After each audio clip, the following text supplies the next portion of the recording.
Hello, welcome to Human Tech, a podcast about the intersection between humans and technology. My name is Guthrie. I am here with Susan. Hi, Susan. Hello, Guthrie.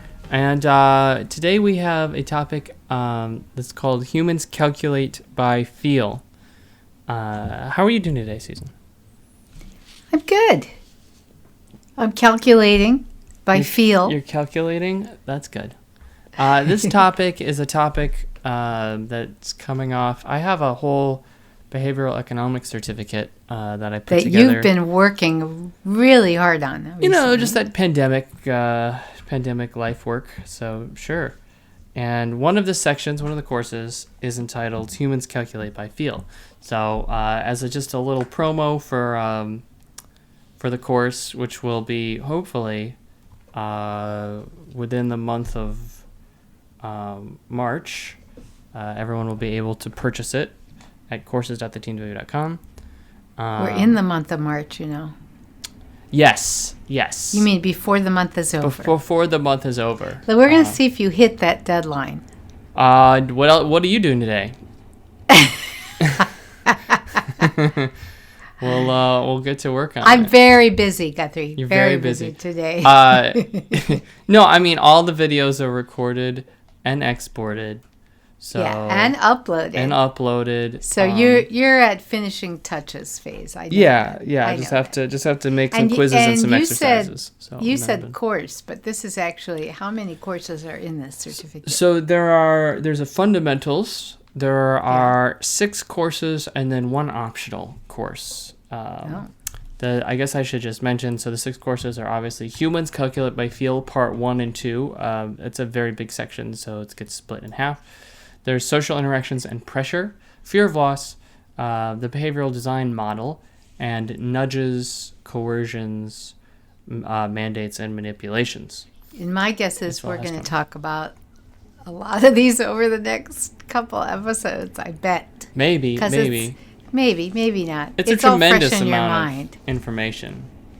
And I know this one, Humans Calculate by Feel. Well, I don't know.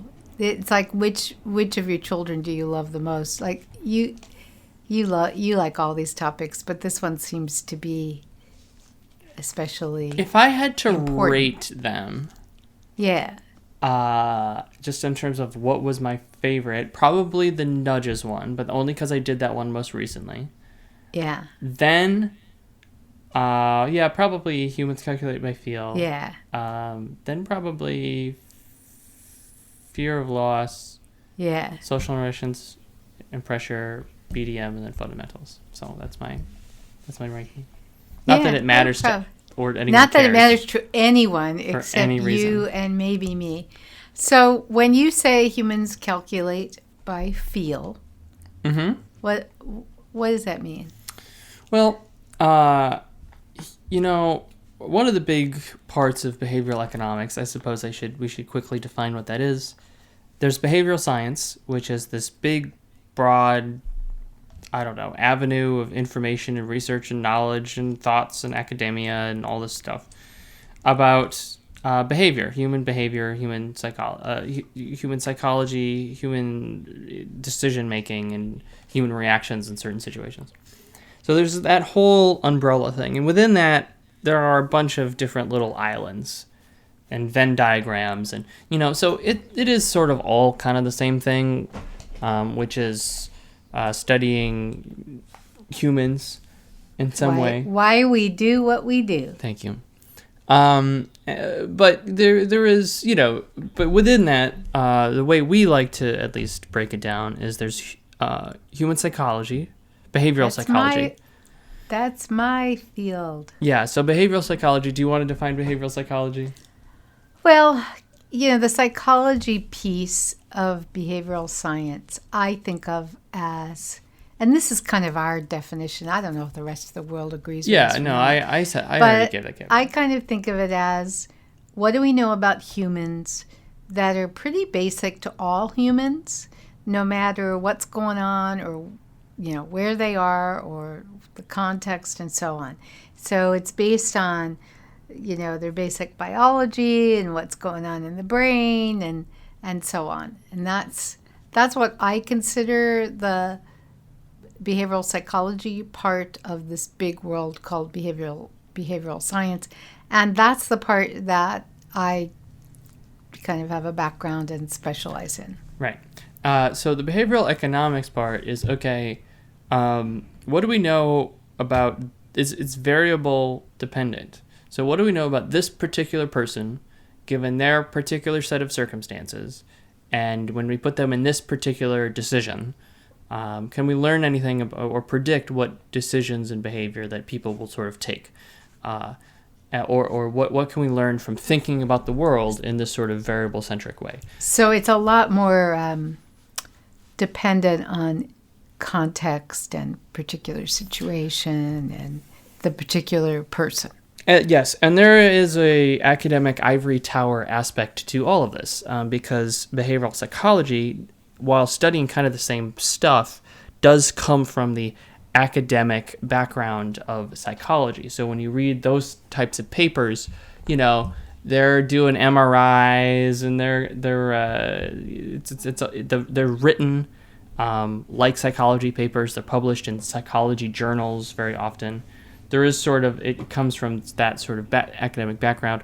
The behavioral economics comes from the academic background. And of course, behavioral science in general, I think, actually does lean economics, because Kahneman and Tversky were economists. So when you read their papers, there's a lot of economic modeling. There's a lot of variables and Greek letters that don't make any sense. You guys have more math than we do. It's a lot of math and a lot of modeling, and that's great. But there's also a lot of overlap. Well, they're studying kind of the same topics and ideas, but yes, certainly there is a lot of overlap. So within that overlap, I kind of I read hundreds and hundreds of the actual research papers and summarized sort of the cool parts.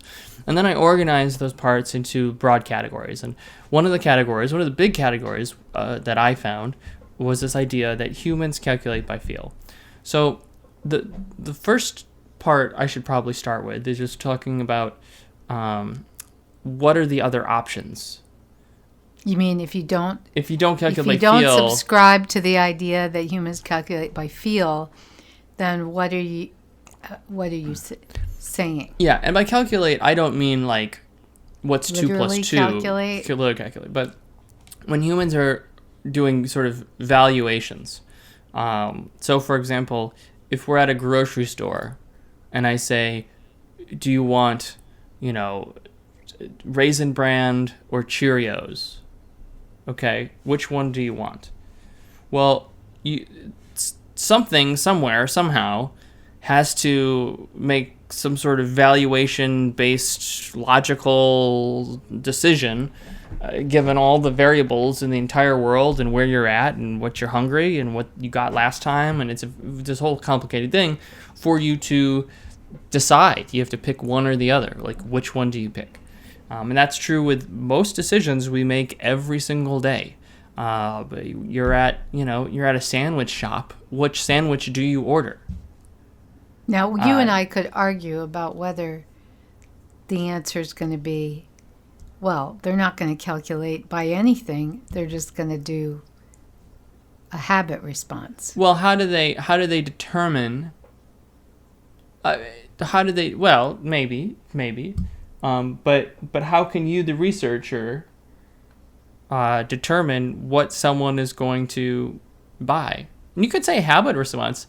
When was the last time do you always order the exact same thing every time you go to a restaurant? Of course not.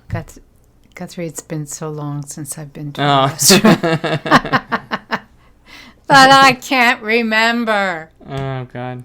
I don't know. I just, most people do order different stuff. They mix it up. It's unpredictable. Well, I don't know. Oh my God. We could. He's like, I can't believe she's going to give me a hard time about this. This early in the podcast. But wait a minute. But this is an example, possibly, of the difference between a psychology view versus a behavioral economics view. But we do digress. Go ahead. If people, I'm not calculating, hold on. Explain this then. If people only calculate by habit, then why does anyone try anything new? Well, first of all, I'm not saying people only calculate by habit. I'm saying sometimes some decisions are habitual and Okay, I will accept that. And I agree with unconscious, that. and sometimes they're deliberate and conscious. Now, So- I should say that just because you're calculating, you're making value. So in econ, you'd sort of make like a valuation of different options. Okay, Yeah. that an economist could measure in their economic model. So that's why I use the word sort of calculate. But Okay. I'm not saying that that's a conscious decision. Okay, so this calculation you're talking about, We're not first wrong. of all, We're just talking about it it's differently. not necessarily a literal calculation with numbers. Well, let's Secondly, it might not be conscious.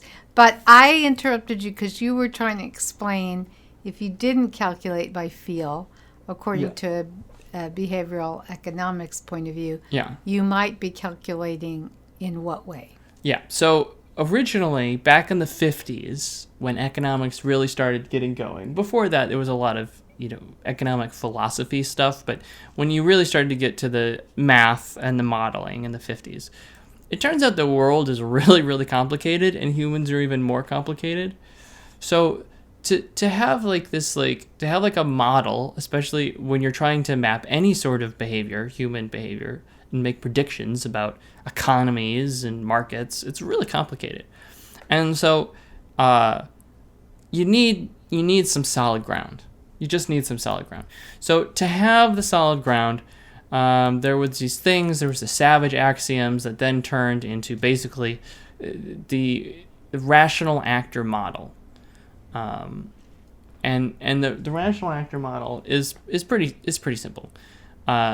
You have to represent a human mathematically, and you have to have something be true. And this is a little inside baseball.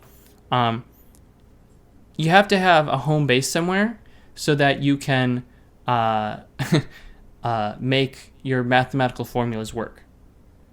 So, for example, most of the math in econ, when you just talk about macroeconomics, it's so important that supply equals demand, because then you can set supply equal to 0 and demand equal to 0, so that you can run much more simple the mathematical formulas and calculations, and when you're actually trying to learn stuff from the math, it becomes a lot easier. If it was all variables, things get very difficult very fast. You do need a home base. So that is to say that there's this rational actor model, and that's simple enough. All it says is that basically people make rational decisions that are in their best interest. Give us an example. I offer you either $5 or $10. You have to pick one. There are no strings attached. Which do you pick? $10. Why? Because it's twice as much as $5. Well, the rational actor model would say people are rational. 10 is more than 5. They're making the decision that's in their best interest, and that's sort of the rational actor model. Well, hold on. You can then expand that into sort of the utility calculation model, which is basically, okay, you take that exact thing and then have like a computer program run and calculate the expected utility of the decision. So $10 is worth 10, right? $5 is worth 5, and 10 is twice as much as 5. Or if I offer you an apple or an orange, right, you can run the utility and say, okay, I get 3 utility from an orange and 2 utility from an apple, and therefore I will pick the orange because it's more utility. Does that sort of make sense? Kind of, but this is kind of why I'm not an economist. Well, one of the things here is that I like to talk about the death of that rational actor model. There's just so much academic evidence that it just doesn't hold up. I like to think of it as Newtonian physics. So like most of the time it makes sense. It works out. Like when I'm dropping apples from trees, when I say, would you like $5 or $10?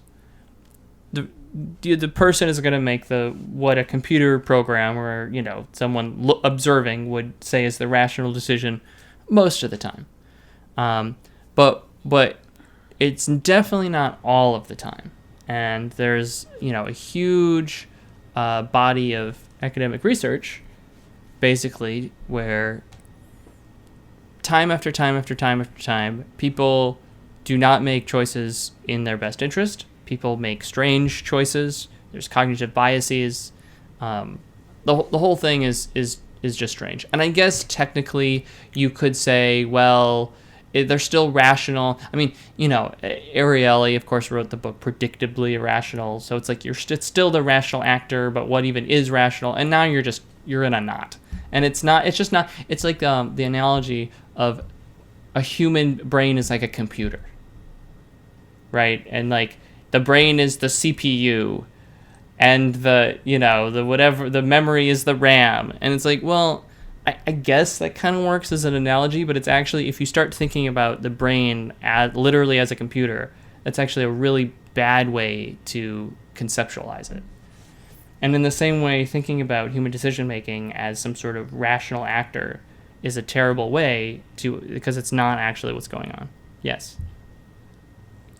Okay, so then you think a different model that perhaps explains behavior better is the humans calculate by feel idea? Yeah. I call it the human feel model. Okay. And we can talk about all the research that is why the rational actor model is stupid and just is not true. And I'm happy to go through 50 studies. No, that's all right. You don't have to do that today. I have here in my notes, simple explanation, colon. So I'm going to work off of that. Is that what we just had, was the simple explanation? No. Oh. The simple explanation is that, and you're the behavioral, you know how the brain works even more than I do, though neither of us are neuroscientists. That's true. The simple explanation is that when we're faced with a decision, we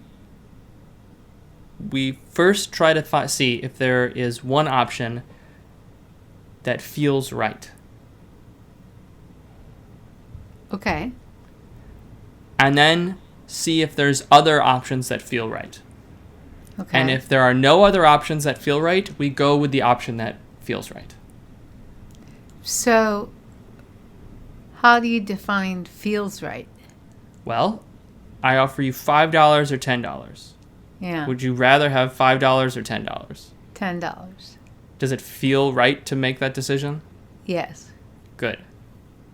What if I'm trying to make a decision and neither one feels right, or well, hold one on, doesn't? Hold on. Oh, okay. So that is sort of the basic premise, is that you're actually just making the decision that feels right. But humans are very amazing, complicated, sophisticated creatures. Usually, what feels right is also the rational choice. But not always. So let's say what's your do you have a favorite dessert these days? Well, I'm on a ketogenic food thing, which means I don't eat dessert. Do you have a treat that some food that's a treat for you? Yes. Would you like to elucidate that for us? What would be a food? Broccoli? Brie. Brie. Okay. Cheese. Brie cheese. I love brie cheese. Great.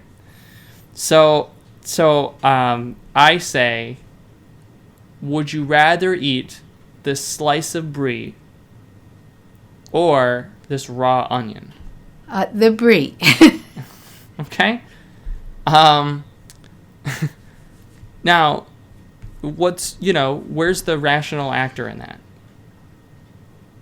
Brie tastes better than a raw onion. Yeah, so like you could do all the convoluted steps and be like, well, I get more utility from things that taste good, but there's I get more nutrients or whatever from the vegetable and the fiber, but that Yeah, tastes some people bad. would say the brie has too much fat. So that is not how we're making decisions. You like the brie, there's no other decision that feels good. You go with the decision that feels good. Okay. It's not. In some ways, it's actually very intuitive, and it's actually not that complicated because we all understand that feeling. Okay, so then what happens then if there are multiple decisions that feel right? What's your second favorite kind of cheese? Kind of cheese or second favorite cheese. treat? Cheese. Second or a favorite cheese. You don't have to think too hard about it. Havarti. Okay, I like right? Havarti. So I offer you brie and Havarti and an onion, and you're like, "Well, I just had brie. I haven't had Havarti in a while." So okay, so neither of them feel right. So, then what? Or the inverse. I offer you two things that neither feel right. Okay.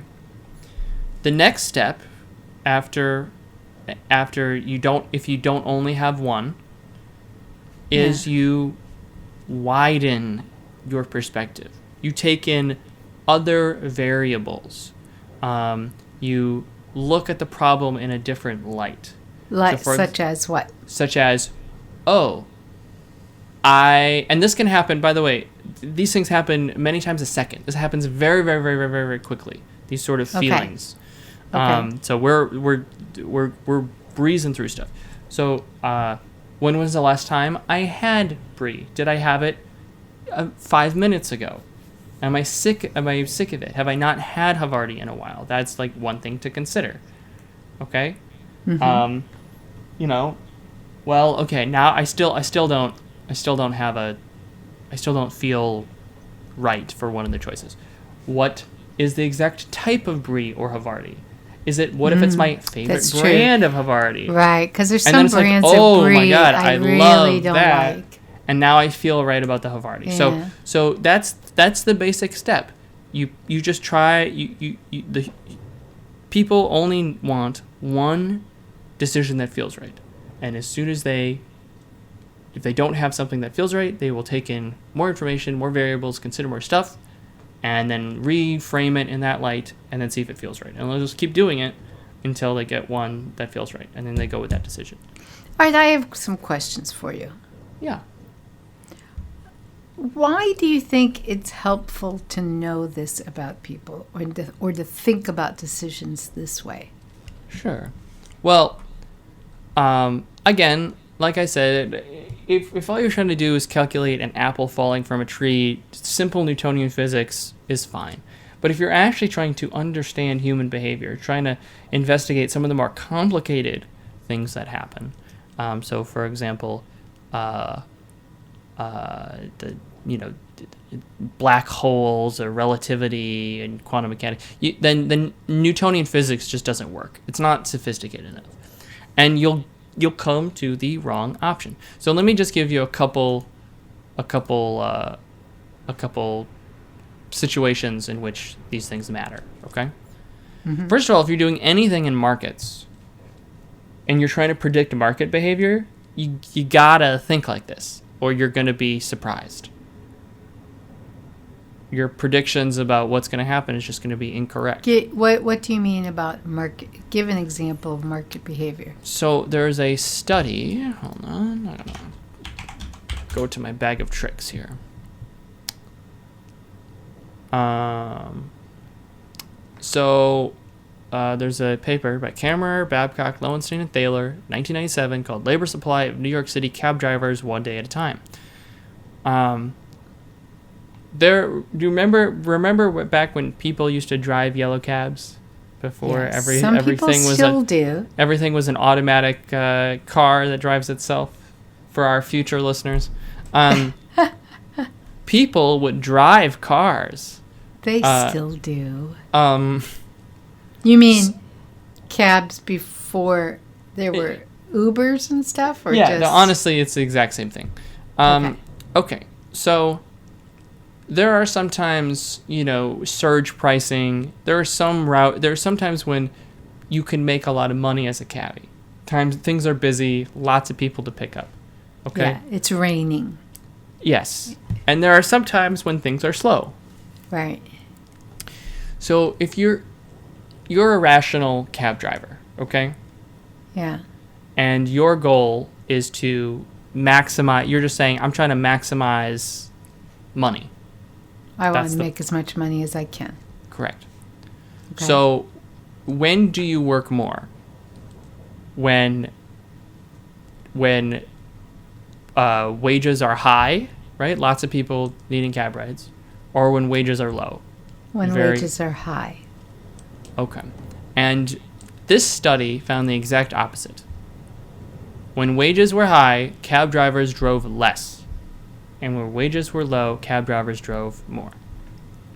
So explain that with the rational actor model. Okay, well, I'm not going to try. I give up. What was really happening was that the theory is that cab drivers have a set amount in their heads of how much money they need to make in a day. So it's like, I got to make $100 today to support my family. And so when wages are high, they hit their $100 fast, and then they go home. And when wages are low, they're like, they keep grinding it out because they got to get to the amount that they set. So they're sort of basing their how much they work on what feels right. Do they feel like they've done a full day of work or not? And that is determining how long or how not long they're working. So you're saying that, are you saying that if you're trying to either explain behavior that's going on or predict behavior that might happen in the future,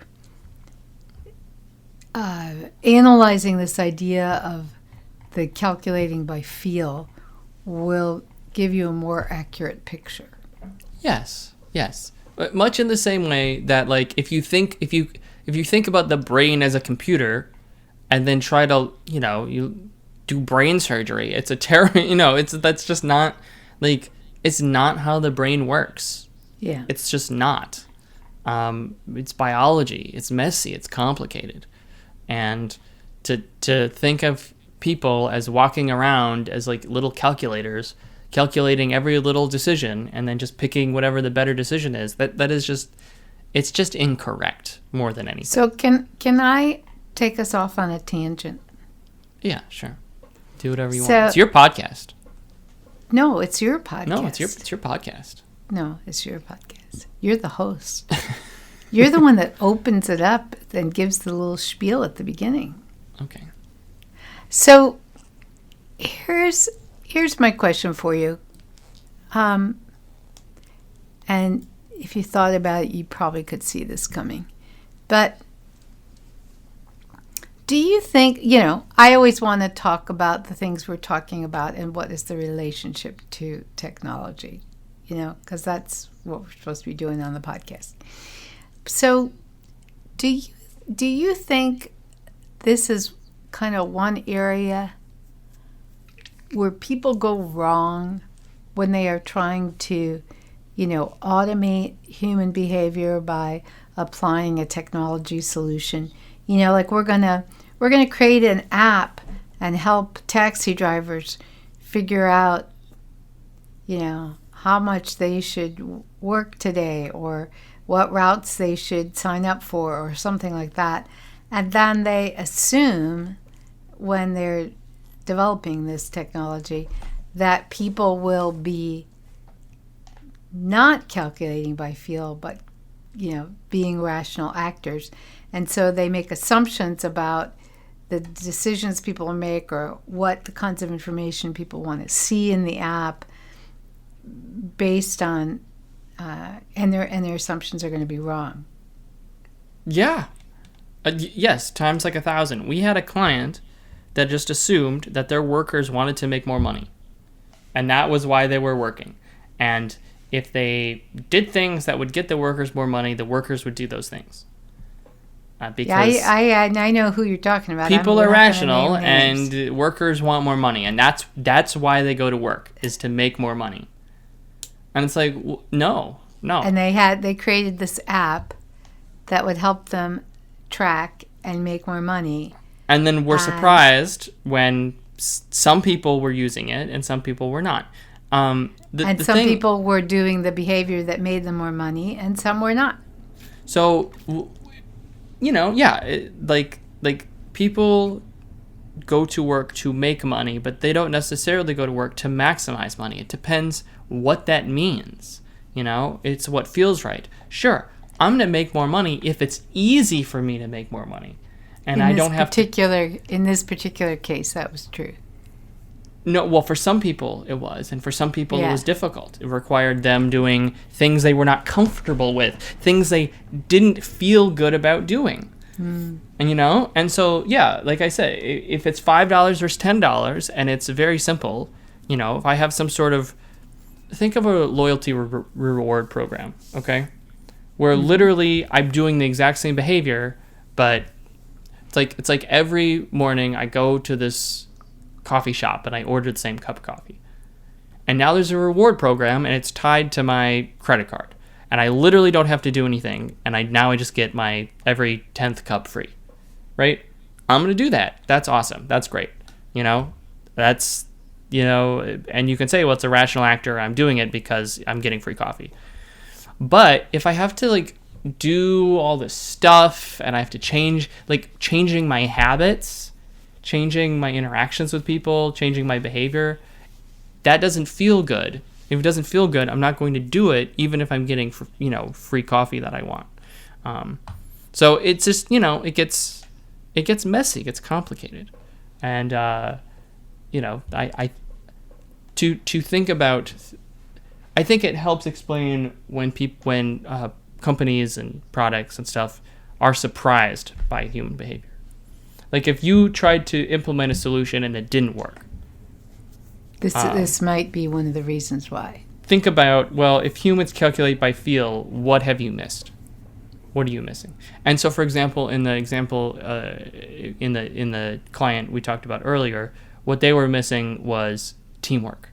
And they were missing that actually a huge motivator of people. The people, when they are at work, they're not there to make money. They're there to help their team. They the interactions that they have with their clients and the other people they work with is actually a very, very important part of their job. Well, and interesting, because in that particular situation, the other complication that was making the team be more important than the money was that these were people who didn't like the job itself. They liked the company, they liked the people, they didn't like the particular tasks that they were doing very much. They really didn't like the tasks they would need to do in order to use the app and make more money. They really didn't like those. And they cared more about, as you said, the people and the team interactions than they did about, making this extra money. And also, what we found out when we did the research with them was that they didn't plan to be doing this particular job for very long. So it just wasn't that important to them to try and maximize and make the most money and compete against their friends. Let me give you another thought experiment about why the rational actor model doesn't make any sense. Okay. Explain to me why your decisions will completely change when you go to a grocery store either hungry or after you've just eaten a meal. If you go to a grocery store hungry, you will buy all sorts of stuff you would never normally buy. You'll buy huge quantities of food. It'll be totally different. Your behavior and actions will be totally different. You're the same person. You're just hungry versus not hungry. And how is that explained by you making rational decisions? Okay. All right. That's a good example. Yeah. Being hungry affects how I feel about the food I'm looking at, right? That's kind of what you're saying. And some food looks more interesting because I'm hungry, and it might look less interesting if I'm not hungry. Let me give you another study or another explanation that doesn't make any sense. If there's rational actors, explain the ownership bias. So the ownership bias is this idea that if you own something, it's worth more to you than to other people. So what if you have a desk that's been handed down from your grandfather to you, and I say, I'll buy this desk for you for $10, which is the market value. It's like an old crappy desk. And you wouldn't sell that desk for $100 because it was made by your grandpa. Yeah. Explain that. Yeah. Well, right. But if you say I'm making my valuations just based on feeling, how do I feel like the desk is valuable because it's valuable to me. Yeah. And again, yeah, you could do the utilitarian thing and come up with a price elicitation based because it's worth, to me, it's worth a lot. And so I can turn that utility of the feelings of my grandpa into money and then can compare that to the market value. But that's just like such a convoluted, like, doesn't make any sense. And then how about one more? Okay. When people estimate the calories that are in a meal, for example. Yeah. If they think it's, quote, healthy, unquote, and it doesn't really matter what that means, they'll estimate that it has less calories. So you mean just if I think this is a healthy meal, for whatever reason I think that? Yeah, exactly. I'll say, oh, that has fewer calories. And in some research by where'd it go? Chandon and Weinschenk, the biasing health halos of fast food restaurant health claims, lower calorie estimates, and higher side dish consumption intentions. Very long study name. People were off by like 50%, and they were not even. Oh, that much? Oh, they were not even close to guessing the correct amount of calories. Because they just thought it was healthy. So what they ended up doing, the researchers found, was people who eat healthy, who are eating like healthy meals, yeah, they were estimating that they were eating fewer calories, and so they were buying more side dishes and more desserts because they thought that they needed a little bit more because their main course had few calories. Or they thought they could have more because their main course. Either one, right. And so they ended up eating 56% more calories than the people, because they would have people eat at a healthy restaurant and order a meal and then eat at it, and then the other group would eat at an unhealthy restaurant. I'm doing a lot of air quotes here. But they would both order a meal that had like 650 calories. So they were getting the exact same number of calories, but then as their main sort of dish. But then the people who were at the healthy restaurant would then, of course, buy more sides, etc., or upsize the thing, get other stuff. So they ended up eating like, at least in the study, I don't know how much it is in real life, but at least in the study, 56% more calories if they ate at the healthy restaurant. So that's sort of interesting. And that's, of course, again, people are making valuations. They're calculating the number of calories in food that they make based on how they feel about it. So you're saying that if I go to a restaurant, so that restaurants that have, like they'll show you on the menu, which are the healthy choices.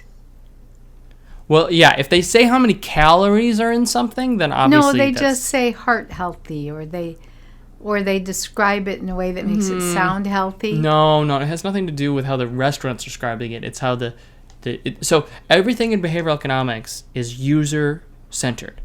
It's all from the eyes of the person, from the user. So does this person think, like, I go to a steakhouse and I've ordered a salad. because the salad is healthy and I think salads are healthy. I'm just saying, do you think that restaurants know this, and do they therefore try and have healthy choices because they think if they have healthy choices, people will spend more money because they'll order more sides? There, you might be putting the cart before the horse. Restaurants are pretty savvy usually. It's a pretty competitive environment. They may notice that for whatever reason, their margins are better when they have healthy, low-calorie options. So they may not. For them, it may have just been a whole bunch of A/B testing. Sure. Not based on bringing in the behavioral economist or consultant. Yeah, or they're two lefts make a right. So they're like, hey, I want the type of people who eat healthy to eat at our restaurant, and if we, reach out to them, they are richer clientele, and then our margins will go up because they're richer, and we're getting richer people in our restaurant that we want in our restaurant. This really and so then they're stumbling into So the data is proving them correct. They're wrong about why it's happening, but they're sort of doing it anyways. They're kind of running into the right, like grocery stores putting milk in the back, so that you have to wander through the store. Maybe that's all like evil genius, cropped up in a lab, or maybe it just kind of turned out that way because they looked at their margins and they realized they were going up. I don't know. So this might be one reason why, because we see this a lot with our clients. They bring us in and they say things like, well, we tried this tactic or whatever because this is what we thought, Or they'll find out that some effect is happening, and then they'll come up with why they think that effect is happening, and then they take that reason and try to apply it again or apply it in another part of the business, and it doesn't work. And then they call us and say, "Why isn't this working?" Yeah, and just in general, things are really, really, really complicated, and sometimes it's not. It's not very simple. That people don't like it when it's complicated. They want an easy answer. Well, this is why thank you for that lovely segue. This is why I made the behavioral econ I didn't mean to give you a lovely segue. Unlike the stuff you talk about, like the psychology, a lot of the psychology stuff is really intuitive, Like if you show something that's a different color from everything all else. Intuitive. But there's a lot of stuff that is where you can be like, oh yeah, like when something pops out of the screen, I do look at it and that makes sense. Or like, yeah, I recognize faces so fast. Oh, it's because of the FFA. Like there is sort of like I understand it because I'm a human sort of thing, and the added complexity of what is the person doing? What's the situation they're in? How are they feeling? What's like the circumstances of the day and what they're who they are as a person? It just makes things complicated, and so a lot of this stuff is really cool, but I just don't think it's out there because it's a lot easier to. So if it's so okay, but if it's so complicated, I'm going to put you on the spot here. Yeah, sure. If it's so complicated and not necessarily intuitive, can it be practical? Like, why would I take this course and learn about this? Yeah. Can it be practical? Or is it just kind of fun to know? No, it can definitely be practical. I mean, the thing is, it's. I mean, I don't know. Why is it practical to know that humans look at faces fast? Well, because then if you, not just faces, but if you use certain kinds of images of faces, of certain kinds of people, at a certain size, and I work in a certain accounting. direction. So why do I care about any of this? Well, you have don't to, if you work in accounting. well, that's the thing, right? Like if you're working in those specific circumstances, it's very useful. And a lot of this stuff I think is pretty useful for, though. Like I said, we just talked about restaurants, the sunk costs. So people who are the ownership bias. If you're in any sort of like furniture, the whole thing about IKEA and furniture sales and building it yourself. Any kind of marketplace where you're selling, secondhand goods. All these valuations are really important. Hot cold effects, like crafting responses to reduce sexual harassment. Like understanding how hot cold states work is very useful. I don't know. There's a lot of stuff.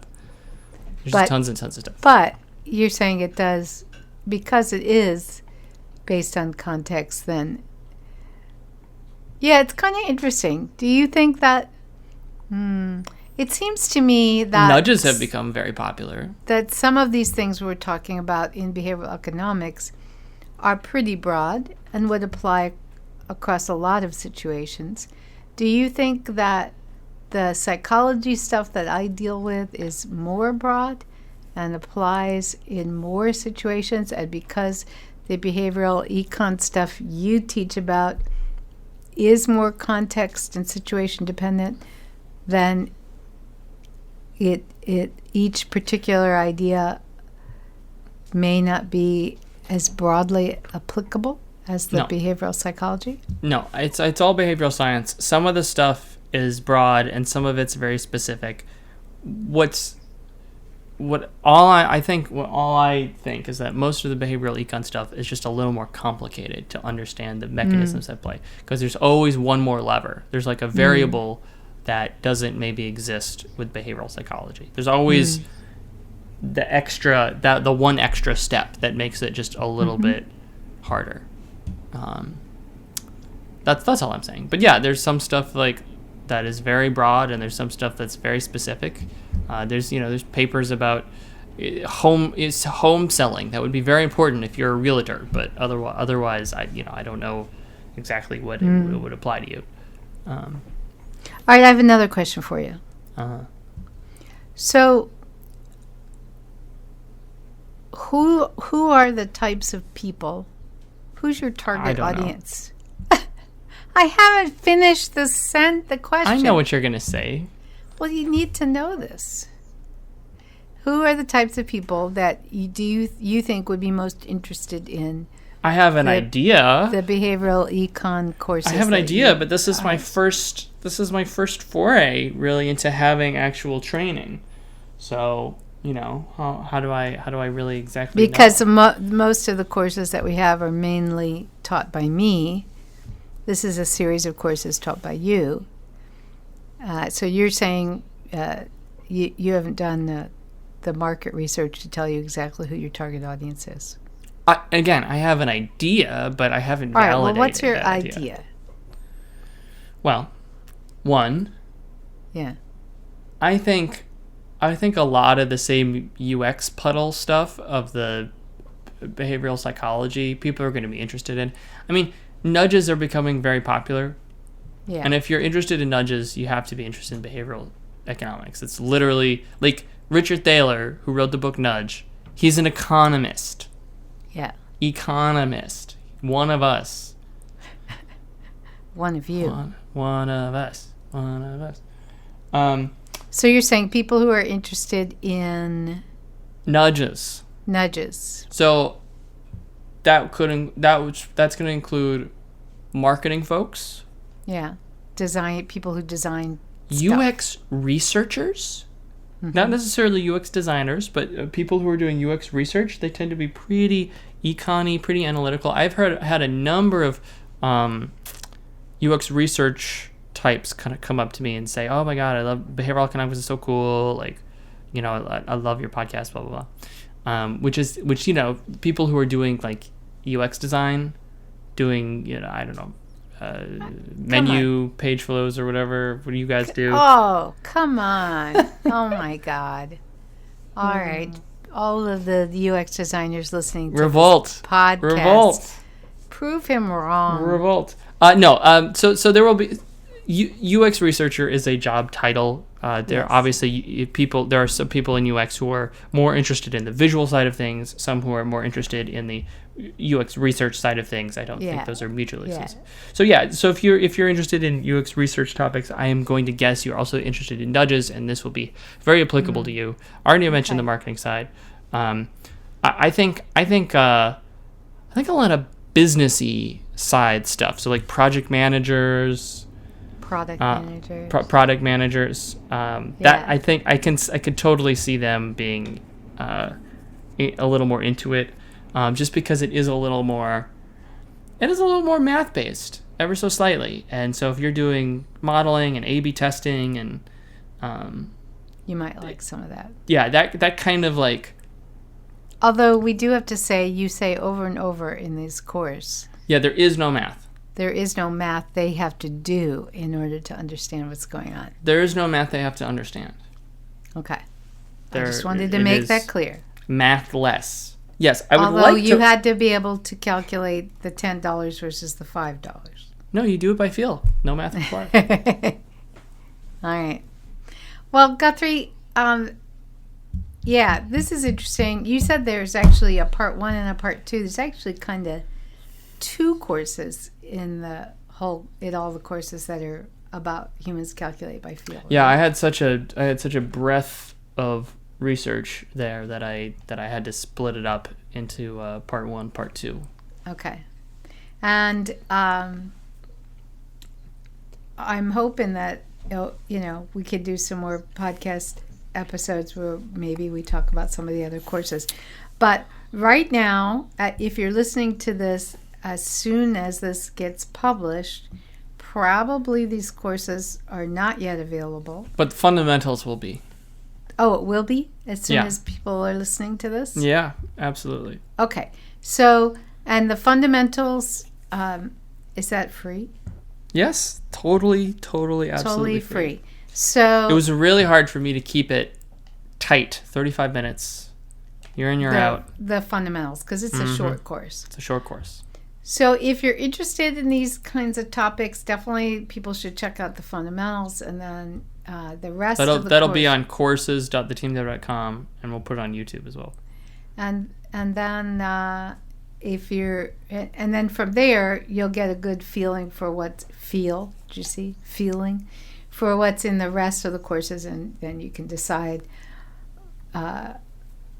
whether you're interested in the rest of them, right? Okay. Yeah, sure.